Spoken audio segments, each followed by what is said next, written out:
Hey you guys, welcome back to the Mouthpiece Podcast. My name is Bonga and I am your host. By now you should be saying that with me.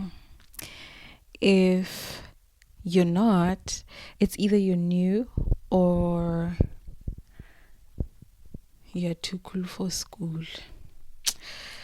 And if you are new, this is a great time to tell you guys that I wrote a devotional called Narrow Minded, and the link for the devotional is in the description box. And the devotional is basically about my life, my journey of, like, I guess you could say discovery, but discovery in the Lord, discovering the types of things that the Lord would want me to do, what He wants me to dedicate myself to, and kind of like identity devotional as well, like solidifying parts of your identity in the Lord. But without wasting any more time, we are going to be talking about how marriage is not a reward.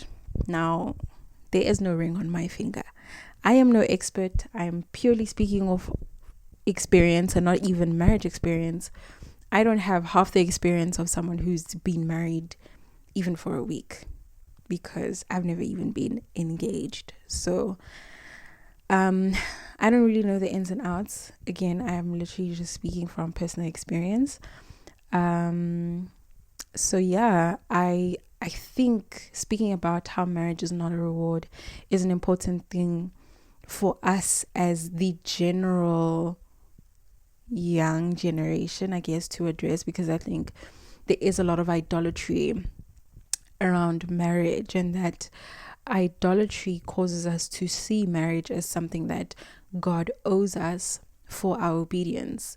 So when I'm speaking, or rather when I'm saying that marriage is not a reward, I'm saying it's not a reward for obedience. This is not me saying that marriage is not a blessing. It is such a beautiful blessing, and I believe in healthy marriages. I believe in good marriages.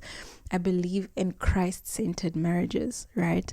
But it's not something that the Lord gives you as a result of you saying yes to Him, as a result of you keeping yourself pure, being a virgin, being celibate, whatever. It's not a reward for fasting. It's not a reward for fervent prayer. When you see marriage as a reward for your obedience, a lot of the things that you do, or the ways that you conduct your life, will be centered around getting this thing and winning this thing, because the Lord has finally seen you as worthy. And this is a trap that I also fell into. But because also of the nature of marriage, or the way that God designed it, I think we forget that marriage is an institution for sanctification, right? It's an institution that the Lord uses to bring out all the uglies in us and to bring out all the great, to pull us closer to being Christ-like, which is all good, but that process requires a push and pull of all the toxic traits that you've picked up from culture, from family, from witnessing, from just whatever. And so if marriage is viewed as a reward, the use of marriage is going to be twisted, and the view of if you get into marriage is going to be twisted. And by virtue of someone seeing marriage as a reward for them, for their obedience or for their purity or whatever, there is going to be an expectation that this thing, because it is a reward, is supposed to make me happy. It is something that is supposed to solely make me happy. Now, this is not me saying that marriage is not supposed to make you happy, like, at all.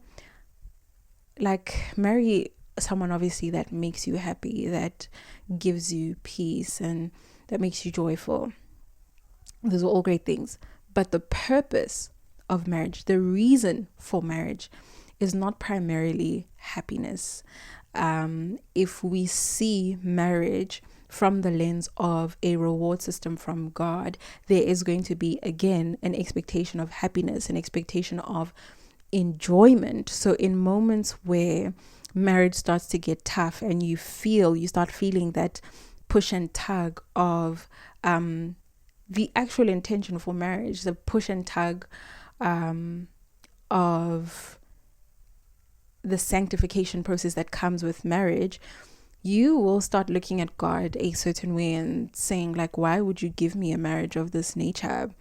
But simply because you went into it thinking that this is something that is solely for my enjoyment, you misuse or abuse the intent. And going back to what I was saying previously, that if we see marriage as a reward and something to earn from God, the things that we do, the way that we behave, the way that we love, the way that we present ourselves will start being centered around getting married. I remember when I was younger, maybe I started thinking about godly marriages at the age of like 20, 21. I was already, like, anybody who came my way, I was already thinking, I'm in a wedding dress. I am just getting to the point where I'm at the altar was my personal goal, which, oh my gosh, I am so glad that the Lord withheld from me during that time. 2021, 2022, 2023. I'm young.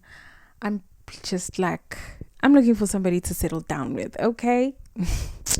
Shame. That girl was so clueless.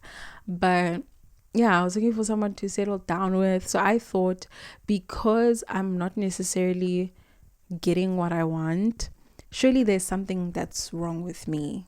You know, I need to change certain things. And this goes back to what I was saying, that when you see marriage as a reward, because at the time I thought the Lord is not blessing me with a marriage because of just something. There's something that's off about me that is causing the Lord to withhold marriage from me. And I think to a certain extent that can be true, like in terms of inward, all right? Inwardly, you're not ready for marriage, and He's protecting you and He's protecting your counterpart, whether male or female. But during that time, I considered all my righteous acts as a point system for the Lord, where I thought, okay, I've prayed. I pray like this. I'm a prayer warrior. And at the time, like, I really wasn't there. Like, I wasn't really a prayer warrior like that because I was grieving. I was here. And then on Thursdays, I'd go on campus and I'd be here. And then Friday, Thursday, Friday. You know what I mean? Like, that was my vibe. Anyway, that's besides the point. But all the righteous acts that I was doing at the time, being a virgin, praying a certain way, became, again, a point system for me to gain favor from the Lord, to say, oh, Wena, yeah, you're doing the right thing. Let me bless you with a man. Like, having a man at the time for me was exalted to a level of worth. Like, this is the epitome of worth. Being chosen by a person is the epitome of worth for me, which is why I felt like being married was a reward, because I attached to it a lot of my personal self-worth, right? So I even got to a point where I was changing my appearance. I remember, because I used to be very, I don't want to say tomboyish, but like streetwear. I used to wear a lot of streetwear, which I still really, really like to this day. But I used to wear a lot of streetwear, a lot of baggy, sweatpants, hoodie, cap, just looking like a guy all the time. And I remember I started thinking that like, oh, maybe it's because of this. Like maybe it's because I look like a guy. Nobody wants to date a boy. I remember actually having this conversation with my best friend. But yeah, like nobody wants to date a boy. Like I need to change how I look. And it became about getting a man, where now even the reason for like my modesty, the reason for the way that I spoke, the reason for how I prayed, the reason for staying a virgin, all these things was because of that, because of thinking about a man. And did it work? No. And as soon as I decided to fold my hands, fold my legs, and just be myself, because that's who I knew best. Like I can only be myself, anything else takes too much energy. But as soon as I decided to do that, I was released from the shackles of men being the center of my world. Like there's absolutely no reward for performing for love, because the person that chooses you in the state of performance will require for you to keep performing to stay there. And you will feel the need to keep performing to be kept by this person. And the person who chooses you in the state where you have decided, I'm just going to do me. I'm going to do all these things for the Lord as well, not for human masters, Colossians 3:23. Then it will be the best feeling to be able to completely be yourself and not feel the need to shift and change so that you can look a certain way, seem a certain way, sound a certain way to appease a human being. Just your sense of self, is dependent on how a person reacts and how a person receives you. And yeah, I think more than anything, my personal plea or my personal desire, let me just leave it at desire. My personal desire is that we can get to a point where we are able to, one, decenter human beings, because it's only a matter of time if you keep doing things for human beings. I think it's kind of impossible to completely satisfy a human being naturally, because human beings are human beings. And so, like, especially if someone is not choosing you because of your, like, just you being you, but they're choosing you based on performance, keeping up that performance is going to tire you out. And it's going to drain yourself with even more, ironically, when you are trying to raise the bar of your self-worth higher by doing this performance so that you can be chosen, right? And I think doing things directed towards the Lord and making the Lord the sole measure of how you are doing as a person. When you decide that, okay, I'm going to be modest, never, there is no reward for saying, oh, I'm going to start dressing like this because men don't like. You see, that's immediately where you've gone wrong. I'm going to grind at work 24/7 because women don't like. That's where you've gone wrong. That is where you've gone wrong. Like, if you're working, work unto the Lord. If you are staying a virgin, if you are staying celibate, Be celibate, be a virgin unto the Lord. Your purity unto the Lord. Your modesty unto the Lord. Your speech unto the Lord. Like, and you know what? Because I was this person before, I understand how deeply rooted these things can go, and how certain types of wounds, and we'll speak about it way later, but certain types of wounds, maybe parental wounds, friendship wounds, relationship wounds from the past, can cause you to feel like you need to do all of these things. Like, it puts you in a position where your self-worth is emptied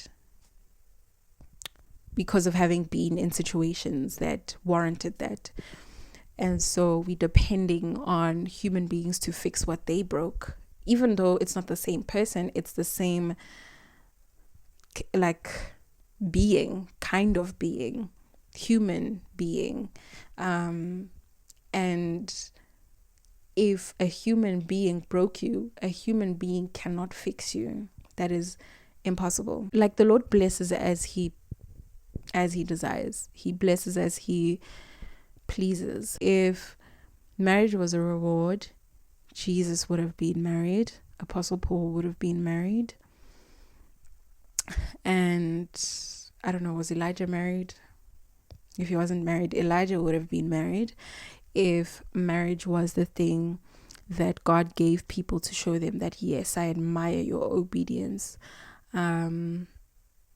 Yeah, because the institution of marriage is for sanctification, and a reward system functions solely based on the amount of enjoyment that comes out of it, because there's no reward that is not enjoyable. And again, this is not me saying marriage is not enjoyable, but it's not solely for the purpose of your enjoyment. So yeah, that's kind of all I wanted to speak about today. Very like surface level. I feel like the conversation about self-worth and the actual design for marriage are two conversations that need to be gotten into a little bit deeper, and maybe we'll do that. Maybe let's make that the next episode. No, we'll talk about it another time. Anywho, I love you guys so much, and I will see you guys on Wednesday. Bye.